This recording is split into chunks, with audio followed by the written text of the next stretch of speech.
Hi lovelies, it's Jo from Angels and Ancestors. I've been deliberating all day. It's Beltane today. And I've just been having a really easy day of it. I didn't really feel much like doing a lot of celebrations. I will have a nice meal tonight, but I'm kind of like, I'm feeling a little bit washed out. And I just thought I'd get the new cards out. And I've been on and off at this all day. So this started at like 7:30 this morning. And it is now 4 o'clock. And I'm just kind of coming to the, okay, I'll get the new cards out. And I will have a bash at giving a Beltane reading for the earth. So this is going to be from now until we come into Samhain season. Or for those of you who don't know what Samhain is. It is one of the pagan Sabbats. It's one of our biggest celebrations, the same as Beltane is. It's in 6 months' time, and the layperson calls it Halloween or All Hallows Eve.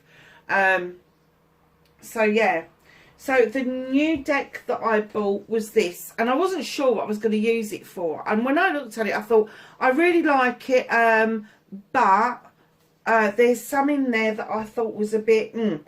However, I've given it a shuffle, and I have to say that I'm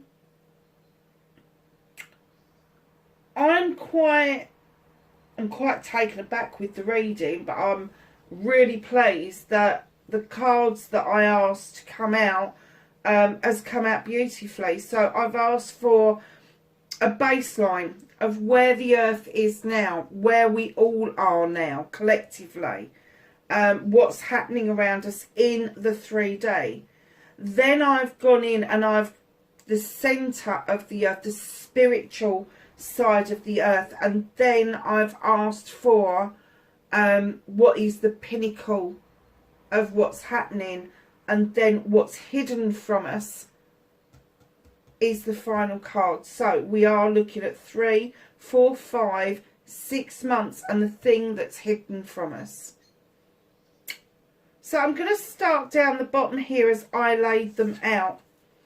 We've got the number 5,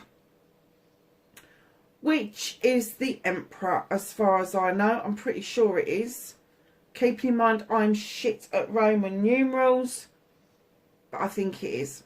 So I'm looking at this guy, and there's keys here. And it's almost like there's the keys to the universe. Now, I've got a funny feeling that this person that's depicted on this... Now, keeping in mind, I haven't even read the book. The person that's depicted on this, is this Isaac Newton? Is this about the law of gravity? Is he saying there is a key that we are missing at the moment, that we haven't quite discovered? Because... with the 4 of Swords, we are resting and rejuvenating after a difficult period. Now, you put those two together and you look at what's on those. You have all these planets aligning, and then you've got all of these planets here. And it's almost like they're saying the key is planets coming into alignment after the period of rest and rejuvenation. And then we have the 3 of Chalices. And if you look at this card, it's almost like the angels, the ancestors, the guides, the source, whoever you believe the divine is, the universe. And there's these stars right across these. I don't know if you can pick that up or not. I love these cards, I have to say. It's almost like they're looking at us, waiting for us to celebrate. They're waiting for it. Like, come on. You've had this hard time. Everything's now geared up for you to find this key after this period of rest and rejuvenation, so you can start celebrating. But it's not.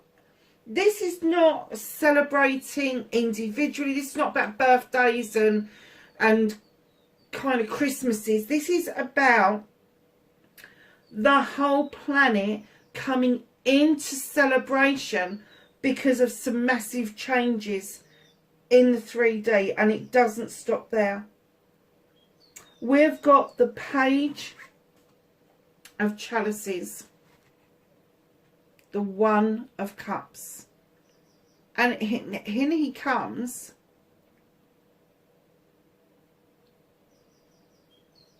Serpentorus. Not that I think that's got anything to do with chalices, but hey ho, whoever's done this. This middle bit is the spiritual bit.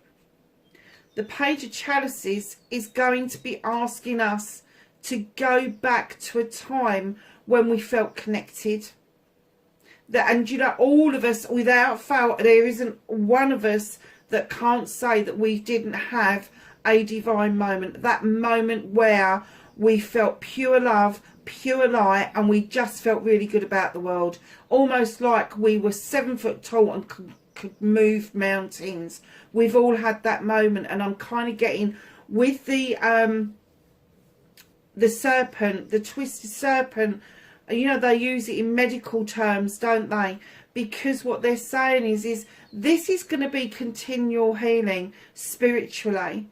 This is continual healing spiritually. It's for us to dig deep into our past, to look back and bring forward that energy, that moment in time, and taking the time to understand that it is now time to let go. Four of Pentacles. Look at this card. Honestly, we need, in order to, for the whole planet, all of us alike, in order for all of us to move on, we've got to let go of the things that have held us back. We've got to let go of the financial constraints that just bind us to our governments, that just bind us to corporate businesses that are making so much money. There is no place in spirituality for that. There is a place in spirituality to be grounded. There is a space in spirituality for you to have a link to home life and to personal finances. That's fine, but we've got to lose that link to the corporate charities, to the corporate businesses, in order for our spirituality to kind of move on to where it needs to be. So the outcome of this reading, darlings, look at this card. I don't know if you're picking that up. That is beautiful. 10 of Wands. This is a completion of burdens. This is dropping what no longer serves us. I don't know if you see this, but he's kind of got all these wands here, and he's coming out of the fire with one wand.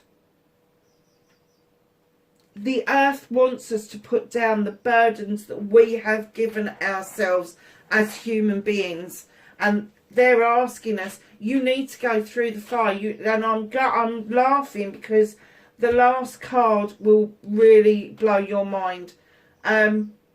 We need to come out of the fire rejuvenated. Fire is not a destroyer. Fire is a cleanser. And when you think about forests going up in flames, within a few short months we see green shoots coming up, we see new things coming up, sometimes even seeing a return of plants that have been thought to have been extinct, have just laid under the surface waiting for the light to return to them. And that's what they're saying, is come out of that burden mode, make it lighter for yourself, and you will come out of the fire like the phoenix. This is the phoenix rising from the ashes. Look at this. Honestly, how beautiful is this card? I'm getting that physically, mentally, emotionally, spiritually, we are going to align when we all start coming out of this bloody mode of trying to align with what is expected of us and actually following the voice of our soul. Finally, we will rise like the phoenix out of the ashes. Absolutely, the whole planet. the whole planet. This is happening. This is the moving on to the 5-day. This is what it's telling me. It's the moving on to the 5 days. So I'm just going to do one more card, and I'm just going to ask, is how is the planet going to heal? Just to see what comes out. This wasn't planned. This is a bit off the cuff.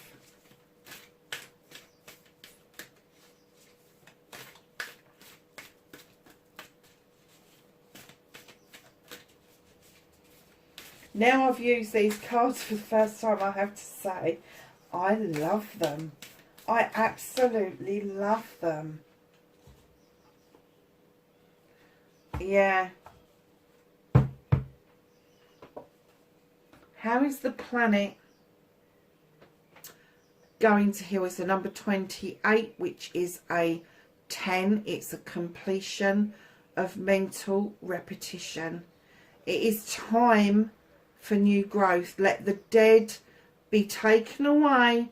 The dead feelings, the dead emotions, the dead physicality, and just get back to a good mental state. Stop this repetition going on. Have a completion of that feeling. So that's how the planet is going to heal, is when we stop this mental repetition from happening around us, and we are being pummeled with it day in, day out. And I have to say, looking at these cards, things are going to unfold really quickly between now and Samhain. And I have to say that, oh, how the mighty will tumble. Lovelies, that is a collective reading for the earth, for you, for whoever is interested, for this Beltane day. And now I am so pleased I sat down and did it. Massively pleased that I sat down and did it. Lovelies, I will speak to you again really soon. Bye for now.